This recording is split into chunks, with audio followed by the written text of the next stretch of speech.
lot of what they showed people back during the 50s and 60s on television was just rife with predictive programming. And a really good example is The Twilight Zone. We've been binge watching them on Netflix lately, and they come off as total science fiction, but a lot of those were actually science fact, and people just had no idea that types of research the government and the major elite foundations like Rockefeller, Ford, and Carnegie were involved in during the Cold War. And a good example of that would be Season 3, Episode 31, which was called The Trade-Ins, which features an elderly couple. They go to a shop, and they're going to pick out younger bodies to have their consciousness basically transferred into, so they can basically continue on living. And that aired in 1962, and it seems like total science fiction. But in true predictive programming form, by the 70s, there were people working on that type of research, claiming that the transfer of consciousness was possible. Before I point to the exact paper that I'm referencing, I just want to say that people talk about the wealth gap, and in certain more conspiratorial circles, they mention the breakaway civilization.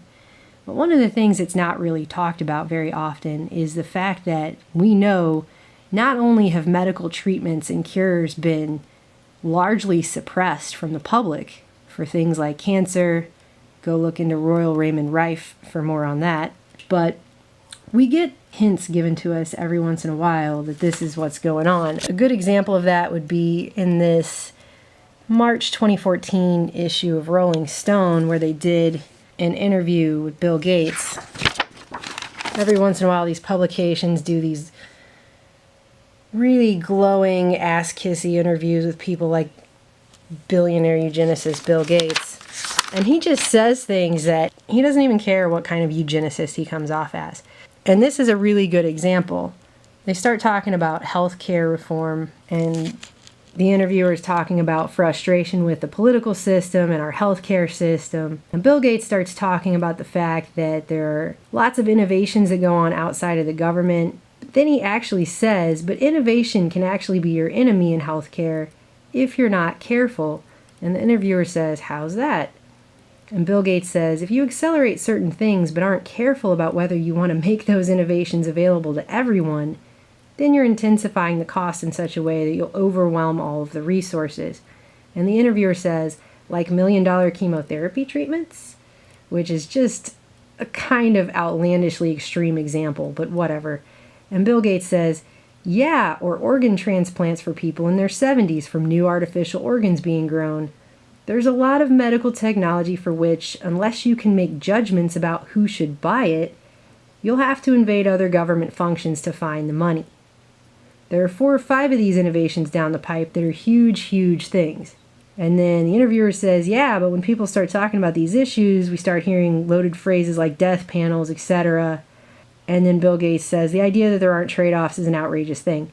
But what he's pointing out here is that there are innovations and medical treatments and therapies and things that they have that he funds that stuff, and other people with lots and lots of money fund that stuff, and then they keep that research totally secret from the rest of everyone else. And they do not offer it to the general public. And you'll see things about this every now and again where they've done research that shows certain psychedelics enhance IQ in animals and things like that, and they keep that stuff illegal. They've done research to take a mouse and make it smarter, give it more memory, all kinds of things like that. Reverse aging, completely reverse aging to allow humans to live to be over 90 years old easy. You hear about it once on a science blog somewhere, and then you never hear that stuff brought up again because they're never going to make that available to everybody. The people running the system already believe there are too many of us as it is and trying to get rid of people. They don't want people living longer. So this is a big club that nobody's in, as George Carlin would say, because there are medical treatments, cures, and all kinds of things that are offered to certain people, certain elite circles. They're just not given to everyone. They're just not made available to everybody. People wonder why people like David Rockefeller live to be 100 when he looks decrepit, like the blood of 1,000 babies is brimming in his eyeballs. He's horrifying. He's living to be 100.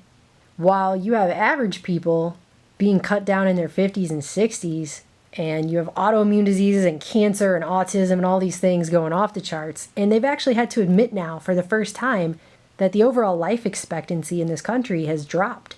We're about to see that split between the haves and have-nots widen even more, and they're actually predicting that the elite are going to become a separate race of humanity altogether because they're going to have access to treatments and cures and medical technologies and all kinds of advancements that the average person is just not even going to ever know exists at all.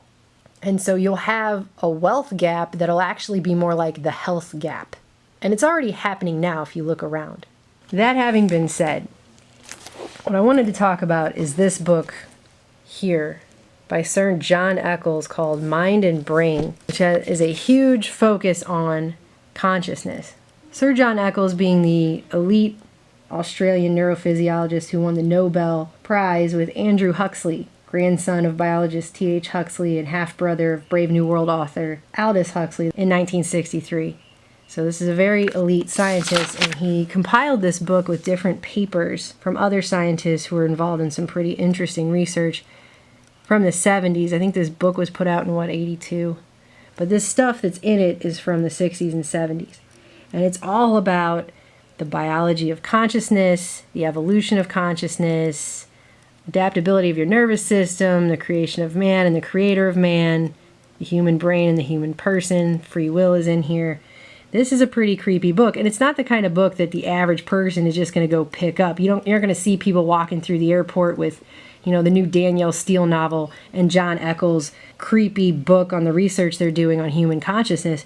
But you get down here to the bottom, and you come to Robert White and his experimental transference of consciousness, the human equivalent.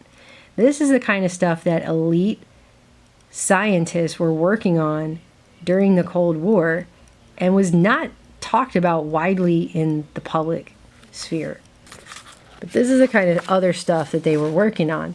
And I just wanted to show you this because people always make that joke about Walt Disney cryogenically freezing his head because he thinks he's going to live forever. Well, they were actually working on that, and they're still working on it today.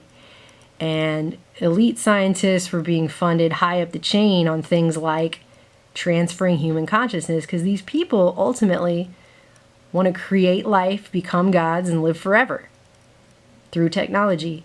So I'm just going to read a little bit of this, not the whole thing, obviously. But it says, in recent years, we've been able to construct a series of brain models which have permitted us to literally transfer the entire brain of the experimental animal intact and still capable of high performance at all levels.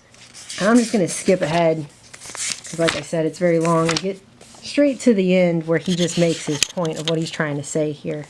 Thus, it is already possible to transfer human consciousness, provided the organ that subtends such functioning is retained.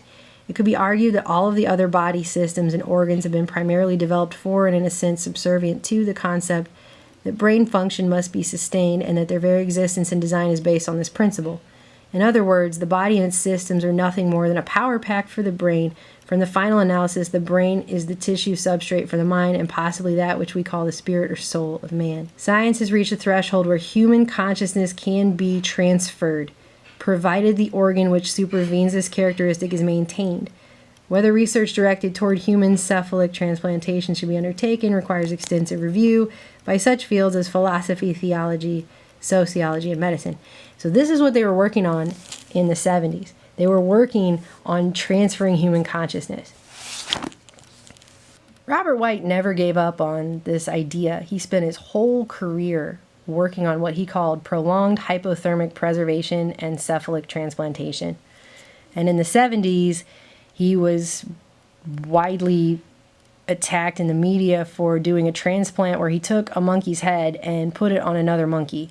And even though the monkey died in 8 or 9 days, the monkey could still use all of his primary senses, even though he was paralyzed from the neck down. See, White could never quite get the spinal cord issue worked out, but he could transplant a head onto a total, it's just like the X-Files movie, right?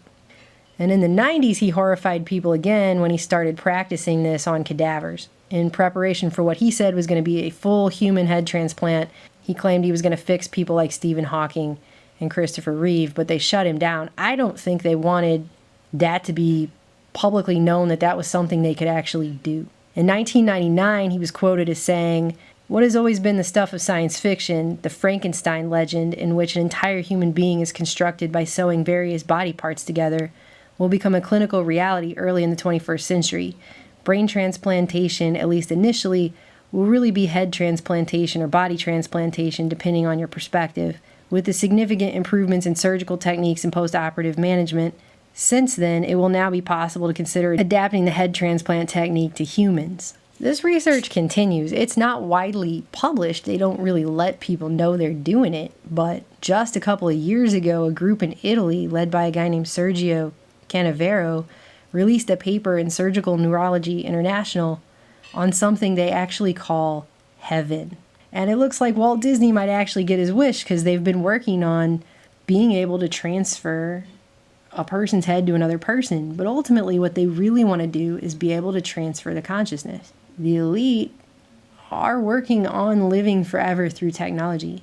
And you have to wonder, because this is the stuff they were working on in the 70s and the 80s. Actually, they started working on this stuff during World War II, and they've never stopped. And so these things are decades old when they're claiming they can do these kinds of things. And we have no idea what they have today, because we know that the technology they show to the public is usually decades behind the technology that's actually being perfected and worked on. And so you have to wonder, have they perfected the transference of human consciousness? Because they've only been quietly working on it for about 50 years now. So if we had a new Twilight Zone come out, would they have an episode where David Rockefeller goes into the store and picks out a young new body for his consciousness to be transferred into? Because I know it sounds crazy, but if I saw that, I would have to wonder if that's even science fiction anymore.